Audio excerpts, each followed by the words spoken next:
రఘునందన్ రావు గారు ఒక మాట చెప్పిండ్రు, ఎత్తేడ్చిన వ్యవసాయం రైతు ఏడ్చిన రాజ్యం సుభిక్షంగా ఉండదు అని. ఈ నానుడిని మా ప్రభుత్వం వ్యక్తిగతంగా నేను సంపూర్ణంగా విశ్వసిస్తాను, నమ్ముతాను. అందుకే ప్రజాపాలనలో ఎన్ని సమస్యలు ఎదురైనా, సంక్షేమానికి ఎన్ని ఇబ్బందులు వచ్చినా, ఆర్థిక పరిస్థితులు మమ్మల్ని ఎన్నో రకాలుగా ఇబ్బంది పెడుతున్నా, రైతులకు సంబంధించిన ఏ సంక్షేమ పథకాన్ని గాని, రైతులకు అందించాల్సిన ఉచిత కరెంటు గాని ఎక్కడ లోటు రానియకుండా, అదే విధంగా రైతులు పండించిన పంటను చివరికి ఇంతవరకు కొనాలి అని కార్యక్రమంగా పెట్టుకొని కొన్న పంటకు గిట్టుబాటు ధర. ఇప్పుడు చివరి గింజ వరకు ఉన్నాం అన్నాడు కదా.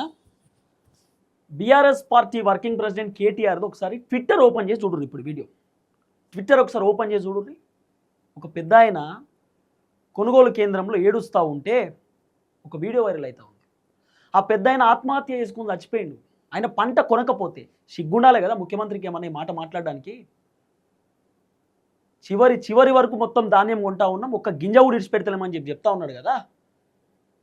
ఒక పెద్ద ఆయన, ఒక రైతు 5 లక్షల రూపాయల పెట్టుబడి పెట్టి ధాన్యం కొనకపోతే ఆత్మహత్య చేసుకొని చచ్చిపోయిన అప్పుల పాలై. ముఖ్యమంత్రి మాట్లాడుతున్నాడు భారీ బహిరంగ సభల ధాన్యం మొత్తం కొంటున్నామని చెప్పి.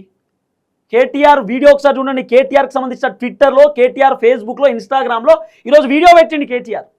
ఒక పెద్ద ఆయన ఆత్మహత్య చేసుకుని చచ్చిపోయిండు ధాన్యం కొనకపోతే. కాంగ్రెస్ ప్రభుత్వం 25 ఎకరాలు పండించిందట పాప ఆయన కౌలు చేసుకొని.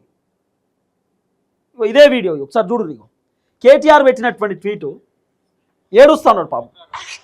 అయితే సారు అయితే ఈ బతుకు చూసి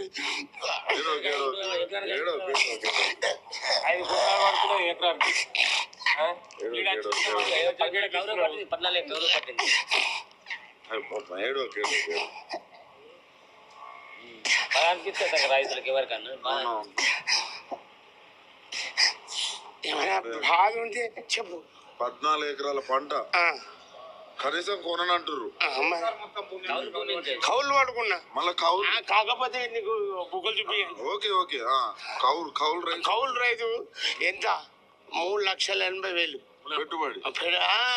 మునాఫా 3 లక్షల పెట్టుబడికి ఎంత ఉంటుంది? అది నీకు తెలియదా? ఏం చెప్పాలి ఇక?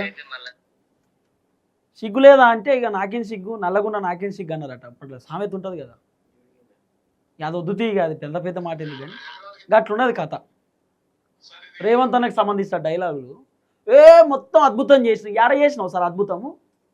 నీ అద్భుతమైనటువంటి పరిపాలనలో రైతులు పిట్టలాగా రాలిపోతూ ఉంటే సిగ్గు లేకుండా మాట్లాడుతున్నారు ఇంకా భారీ బహిరంగ సభల మంత్రులు, ముఖ్యమంత్రులు అందరూ కలిసి.